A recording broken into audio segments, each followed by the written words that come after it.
Well, again, Graves 5-0, Lytle 5-0 as well, so this should definitely be a fun one. Both players we've already had on camera earlier today. Both naturally successful in their feature matches. And now they sit here undefeated. Only one person will walk away from this match undefeated as a Temple of Epiphany. And now here's a Fire Eternal Crusader. So Graves off to a very nice start. Lytle will draw a card. Now, one of the core targets in Tyler's list is a Staticaster. Yep. And that is incredible in this matchup. A card basically no one plays in Standard and incredibly powerful against decks like Rabble Red. You see, Mortars took care of that Fire Eternal Crusader. Here's a Burning Emissary into a Legion Loyalist. 8 for 1. Lytle's going to go down to 19. Let's see what Tyler has for his third turn of the game.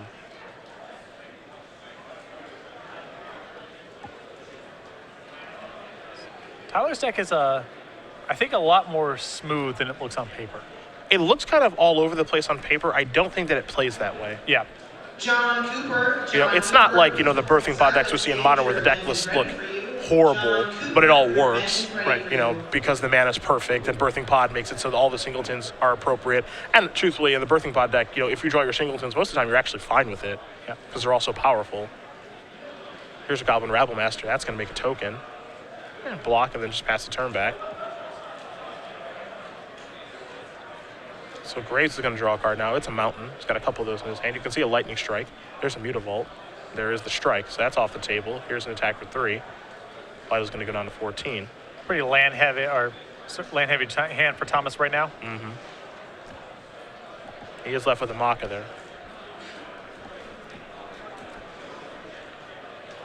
Wonder if he knows what he's up against. Does he know what Lytle's been playing during this tournament? Yeah, it's interesting. I mean, they've likely been sitting next to each other for some number of the rounds. His deck is very unconventional. There's a Mountain. It's a Fire Up. It's an attack for 5. Does Lytle have a removal spell here? He's got a Lightning Strike. And this is before the attack, so that he does not get ruined by Rebel Belt Maka. So just an attack here for 3. Down to 11 goes the Grand Prix San Antonio champion. Lytle will draw. It's a copy of Quarter Kong. We're a long ways away from that. Yeah, no help there. No, Young Pyromancer comes down. Lightning Strike's going to clear that up. Graves will untap and draw a card. I believe it was another copy of Rebel Belt Maka. Perhaps it's time to deploy one of those. I mean, Thomas can knock him down to 2 here and then wait for a burn spell to finish off the game. Depends what he's playing around. You can also just attack and play a Maka post-combat. I like playing a Maka. Yeah. There it is. I like playing a Maka because I think the likelihood of Tyler playing around the other Maka is very low now. Yeah. Oh, you cast one of them? Okay. I'm not going to play around the other one. In for 6. Wants to make sure he knows exactly what Legion Loyalist does with the battalion. Again, first strike trample. Can't be blocked by token creatures. So now everybody comes in. It looks like maybe Staticaster was the draw. Yep. But now that we're inside of combat, I guess the Maka is not lethal. Yeah, it's not lethal at this point. Yeah, now Thomas, if he uses the Maka to save the Loyalist, then the Staticaster stays in play. And if Thomas uses the Maka to play over the top of the Staticaster, then the Legion Loyalist dies, and Tyler saves himself quite a bit of damage along the way. And that's a decision to make right now. I feel like this Legion Loyalist is not worth very much, because if you decide to keep it, then the Staticaster still is alive to shoot it down next turn. Yeah. But I guess he really wants that battalion trigger. So Lytle go down to 1. All you can do is pass the turn back here. The big question here is giving away the information that you have as a Staticaster in your deck. And, do you even really care about that? Well, I think Tyler, if Thomas has no follow-up post-combat, Tyler could still have won that game. He draws a land that can come and play a tap, he draws a blocker, and he's good to go. So I think it's totally fine for Tyler to play it out from that spot, but could not beat the second Maka. Game 1 goes to Thomas Graves playing Rabble Red. He defeats Tyler Lytle and his Rug Core deck. But we'll take a look at the Rug Core sideboard first, and there are more Staticasters there. 2 more Staticasters, a Scavenging Ooze, a Sky Lasher, a Reclamation Sage, 3 copies of Dispel, a Mizium Mortars, a Turnburn, a Xenagos the Reveler, 3 copies of Nylea's Disciple, and a Hornet's Nest. So the other blockers here, Hornet's Nest, Nylea's Disciple, they're excellent here. The Staticasters, the Scavenging Ooze, I even think Skylasher is legitimate to bring in this matchup just as more cheap blockers. And the extra copy of Xenagos the Reveler, not ideal, but I think still reasonable to bring in. Other side of things, 2 Boros Reckoners, 2 Mizium Mortars, a Dynacharge, 3 Eidolon of the Great Revel, 3 Magma Spray, a Harness by Force, a Mutavault, and then 2 copies of Skull Crack. I actually like Boros Reckoner kind of against this deck that most of its removal is either creatures to block with or damage-based removal. Mortars and turn burn, stuff like that. Exactly. Reckoner has some weaknesses against black decks that can just kill it, or white decks that can use Banishing Light / pacifism style effects. Green, red, and blue have to fight Boros Reckoner a lot more fair, so it wouldn't surprise me if that came in here on Thomas's side and was very good. Not sure exactly what else. Again, Graves didn't see a lot from Lytle's deck. He just kind of ran him down, honestly. So, I think that in most cases he would want Mizium Mortars. I could see Dynacharge coming in here as well. But again, he didn't get a lot of information there, and you don't know if Graves knows what Lytle's playing. I think that Dynacharge is not very good in this matchup because Tyler is going to be playing to the board and playing with a lot of removal. So it's hard to get the setup to happen, I think, with Dynacharge. Okay.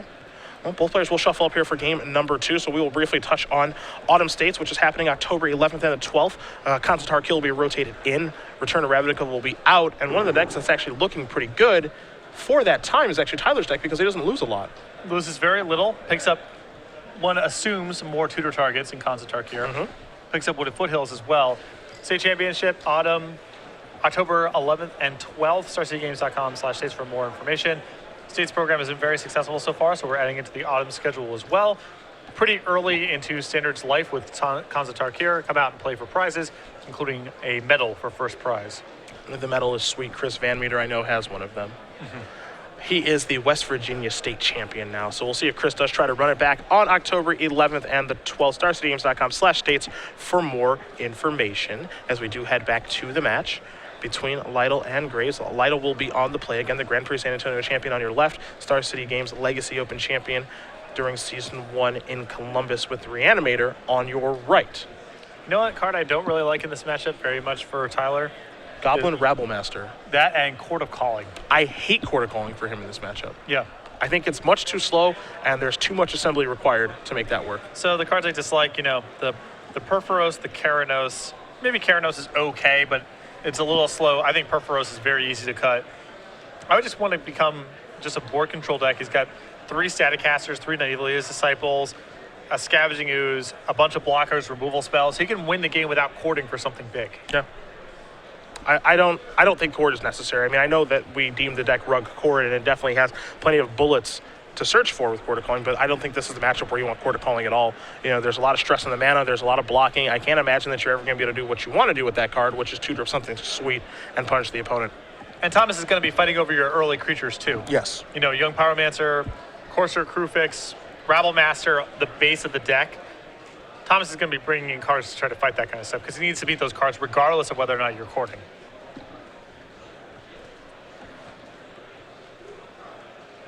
Tyler, it's funny. There are some players that when you sit at the table and you watch them, it feels like maybe they're not personable or, they're really intense guys. I know that, Brad Nelson has that vibe, right? When he's playing a match, and Brad is one of the most lovable people who plays Magic, when it's time to play a match, he is intense. Yeah, I think that's actually a large part of Brad's edge is his presence at the table. He's a big guy, he has a very intimidating presence.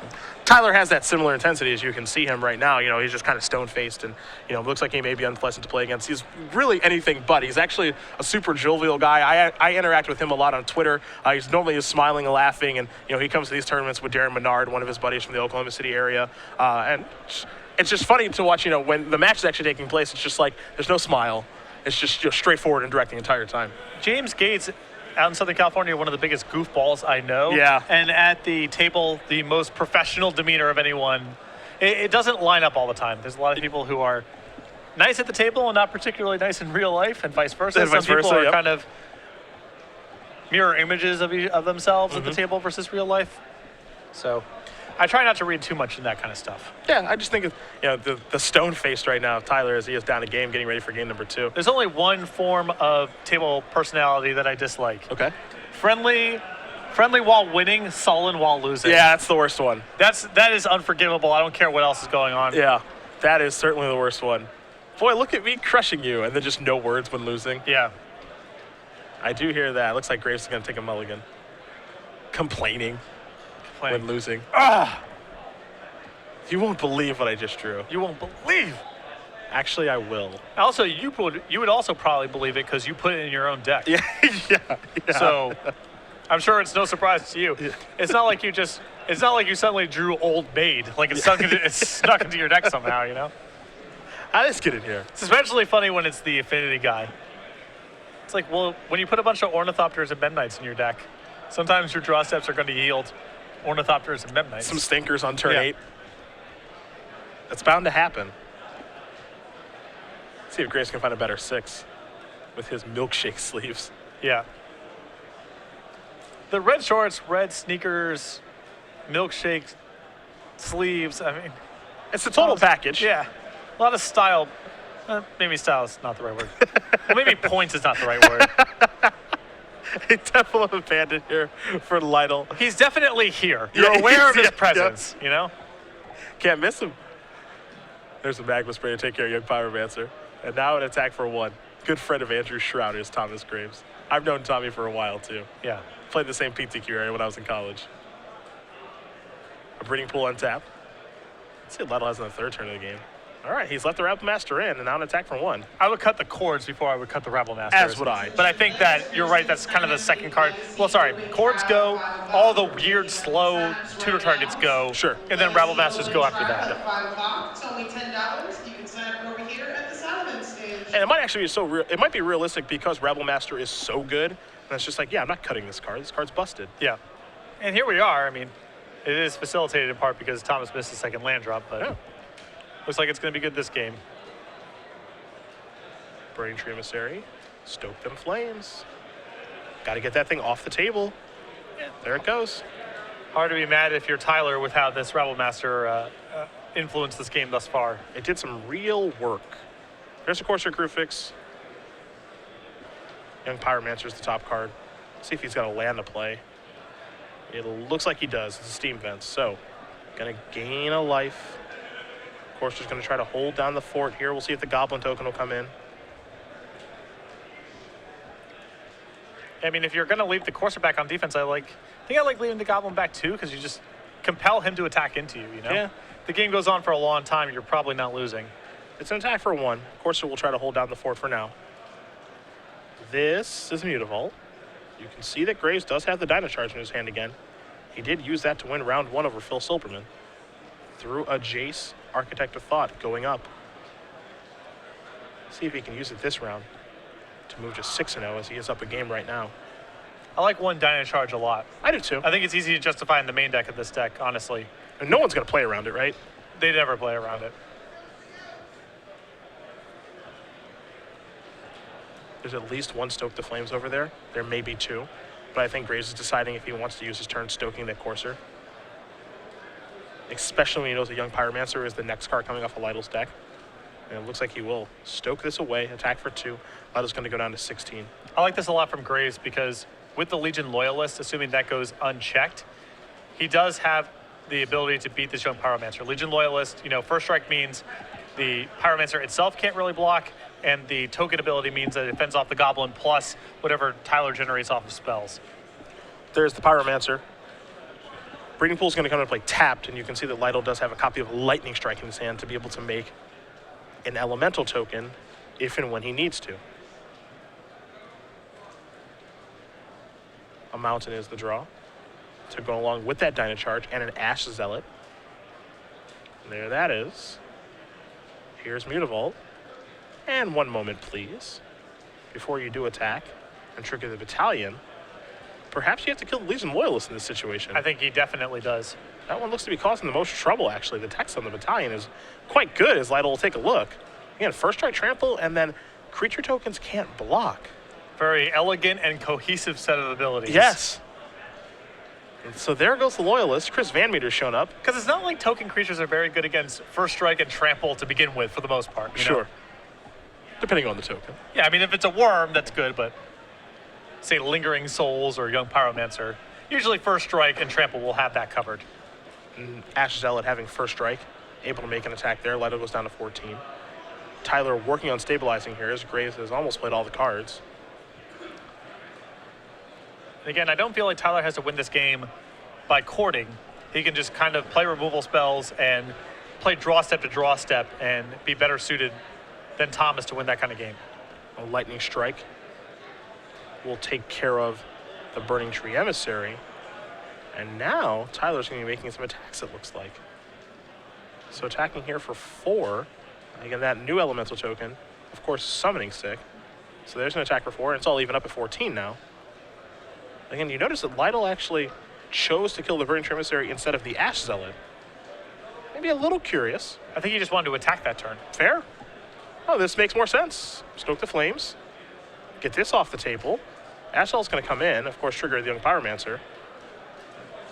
Now, that's a spot where I would have gotten rid of the Ash Zealot. Okay. Because first strike could be annoying if Thomas just says go with his Ash Zealot on defense. Yeah, can't get through. It's a small thing, but I think that I would have used that spot to get rid of a first striker.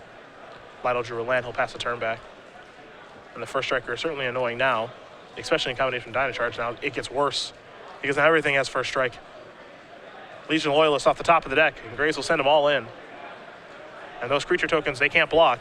Legion Loyalists may have been the best draw this turn. Yeah. And again, Young Pyromancer can't block well here either. So it'll be 5 in the face for Lytle. Didn't get a great look at what he drew. He's going to play Steam Defense untapped. And now there's a Mizzium Orders with Overload. That was a good draw. I was going to say, I don't know what could possibly justify Tyler playing a 6th land untapped here, but that does it. That answers your question. Oh, and I get a token too. 2, 3, 4, 5, 2, 3, 4, 5, 6. Graves is going to go down to 8. Can Lytle close it out in time? There's a Burning Tree Emissary. Pass the turn back. He's got to be a little bit careful because there is that Dynacharge looming, even though he probably doesn't know about that. That's the thing. That Mortars was so important because next turn, Thomas with Legion Loyalist plus Dynacharge was finishing off the game. Mm-hmm. How will he attack this turn? It's with all the tokens and the Young Pyromancer as well. Again, we don't know the card there in Lytle's hand. 2, 3, 4, 5, 6 points of damage will come across to Graves yet again. Is it a spell? Yes, it is. Take care of that. 1 damage on it already from the block. Static Caster will finish off the Burning Tree Emissary. And Lytle will win as Graves does concede. And we're headed to a 3rd game here between Rug Cord and Rebel Red. In spite of how much Thomas stumbled out of the gates there, he almost had a chance to win that one. Legion Loyalist, definitely an issue for Tyler's deck. It's a huge problem. It's a problem. That's part of the reason he has so many Static Casters up to sideboard. I don't want to say it's just because of that card, but it's very important that he kills that card. Static Caster is just powerful in general against the decks where you want it. It's one of the best cards you can have against decks like red aggro, black aggro, probably some versions of green decks, white aggressive decks as well. Any monocolor beatdown list is probably going to struggle with Static Caster, but Legion Loyalist has been an issue for Tyler in this match thus far. Wouldn't surprise me if it was specifically about addressing that card. Lytle's happy with his configuration. You see, he's already shuffling up for game number 3. Graves is going back to the drawing board very quickly, and while he does that, we will talk about our 2015 states and regional program. Again, we talked about 2014 states in the autumn that's taking place October 11th and the 12th. Here we start with regionals, February 7th and the 8th. We're going to have regionals in the winter and the summer. More details coming at Grand Prix Orlando in a couple of weeks. These programs are going to be on Pro Tour weekends, so we aren't going to have opens those weekends. It'll all be local play, or I guess not really local play, but state and regional level play. For states, you see, we're going to have them in the spring. We have them in the autumn coming up in October, the weekend after Orlando. There's going to be a state championship per state, plus DC, plus Puerto Rico. There's the regionals. We're still hammering out the details of that. There will be fewer of those tournaments. They will be larger in scope, more prizes, and so on. So they're going to feel very premier IQ-esque. Yes. Is what I've been told by the powers that be at Star City Games. So plant your flag on regional weekend, and of course, be the state champion, something I have done twice in my life. It feels good, trust me. There's a bragging rights that comes along with being the state champion. It's nice having some sort of title that you can say, your aunt comes to visit, and you can say, I'm the state champion. That means something to a human being outside of Magic. Yeah. It's just really nice to have that kind of title. They can know nothing about Magic and know exactly what that means. You're the state champion. It means you're the best player in the state. There it is. Actually doesn't really mean that, but it's still sweet, right? Yeah. At least your aunt will believe it, and that's all that we're really talking about here. What's that medal from? I'm the state champion. State champion. Go away, I'm playing Magic Online. Right. Spring and the autumn for states, winter in the summer for regional championships. More information on Star City Games if you'd like to find out about those fantastic programs, as game number 3 will be underway here in just a moment. Play Magic Online. Close the door on your way out. Yeah, please. Actually, bring me a beverage, then close the door. There was a point in time when my mom actually brought me dinner while I was living at home. while you were playing while I was Magic. magicking, yeah. That would not have flown in the Sullivan house. You know, truthfully, I can't believe it flew in the Phillips household. I don't know why she was so nice to me. While I was on break from school, she's like, here's dinner. Hope Magic Online's going well. Why are you enabling my behavior, mother? Right. I should be working, probably. That is what love is. It's It really is. enabling behavior. It really is. Shout out to old Mama Bear, who probably doesn't know how the internet works, so can't watch this. Yeah. Still love her. Looks like Tyler's going to take a mulligan. One thing I noticed, I was actually home in Cleveland before the Invitational in Jersey. My mom plays a lot of video games now. Okay. Like, so when I was growing up, you know, playing Nintendo and Super Nintendo and, you know, all that stuff. I spent a lot of time playing video games for like the first 15 years of my life before just moving into Magic. And my mom would just be like, you know, why don't you like go outside and play some sports and stuff? And I would do that occasionally. Yep. But now it's like the roles are reversed. It's just like, why don't you go do something? It's like, or I could play Candy Crush. Sure. And she just plays like the most like lame video games ever, where it's like, you know, Jeweled Blitz or whatever that game is called. Just like the most simple game, but it makes a lot of noises and has a lot of flashy lights, and she just can't get enough. Well, as you and I have occasionally frequented in casinos, I do not believe that it is our place to critique someone who likes lights and sounds and relatively simple games. I feel like that is unfair. Touche. Touche. I have, as usual, no rebuttal. Yeah. No rebuttal at all. They are nice lights, I will say that. Yeah. The sound effects sure It are is fun, too. bright in there, You know, there's you know? no cigarette smoke when you're playing Jeweled Blitz or whatever the game is called. So that's a bonus. And Rakdos Cackler is going to start things off here for game number 3. Lytle just with a stomping ground tap. An attack for 2 is going to bring Tyler down to 18. Thomas's hand is really good here. I'm not sure if Tyler's going to be able to weather the storm. There's a Mountain and a Boros Reckoner to follow this up. Luckily for Lytle, there's no follow-up off the Burning Tree Emissary, honestly. It's just a breeding pool and passing the turn back. He does have a shock, though. And shock is a big deal here. This is a mountain. And he's got a shock before he attacks, of course, because you do not want to get blown up by Rebel Maka or Titan Strength. Yeah, but I think he wants to shock a Rabble Master if Thomas plays one before combat. That's true. So he would play before combat here. Yep. So I like Tyler waiting. Yep. He does risk something like Titan Strength, but I think I'd rather play around Rabble Master than Titan Strength here.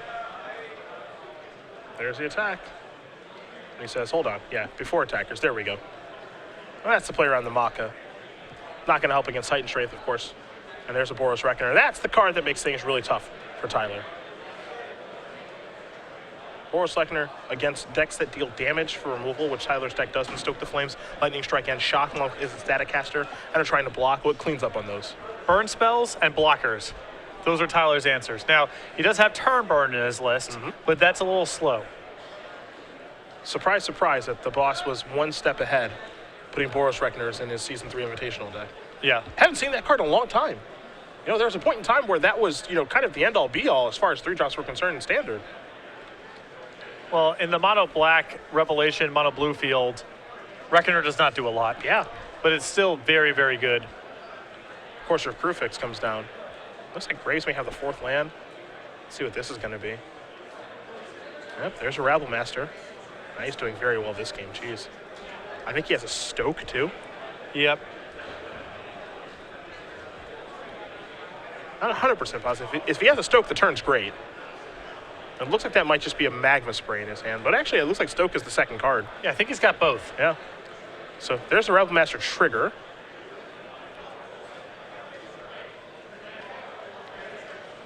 And now with that on, before attackers, he can use that Goblin along with the Cackler, the Rebel Master, and the land to stoke the Courser if he wants. Yeah, he still has priority here, so Yeah. he can go ahead and do that if he wants That's to. a pretty darn good turn. We'll say that.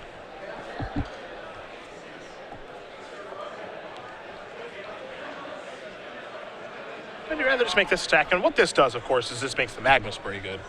Well, this is a really nice sequence from Graves here.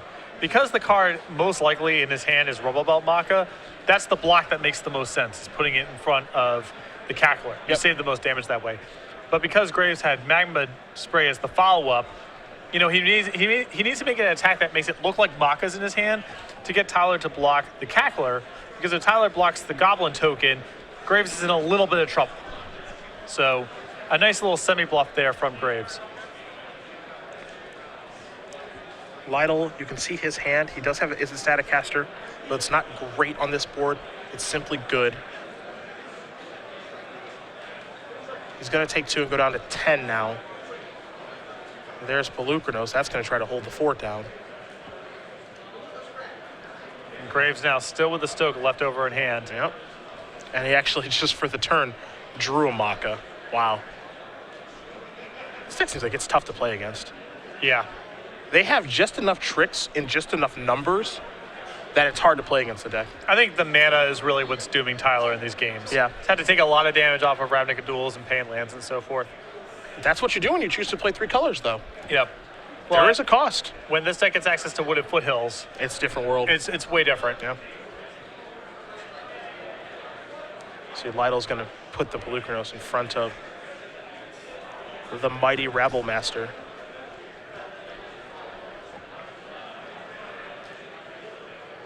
Graves will use a Maka on the token. So 3, 4, 5, 6, 7, 8. That's going to put Lytle down to 2. And the last card in hand is a copy of Stoke the Flames. Yeah. So Thomas right now banking on the fact that Tyler can't beat a Reckoner and a Burn spell. It's really hard. Likely. Yeah, really hard. Pretty likely that's the case.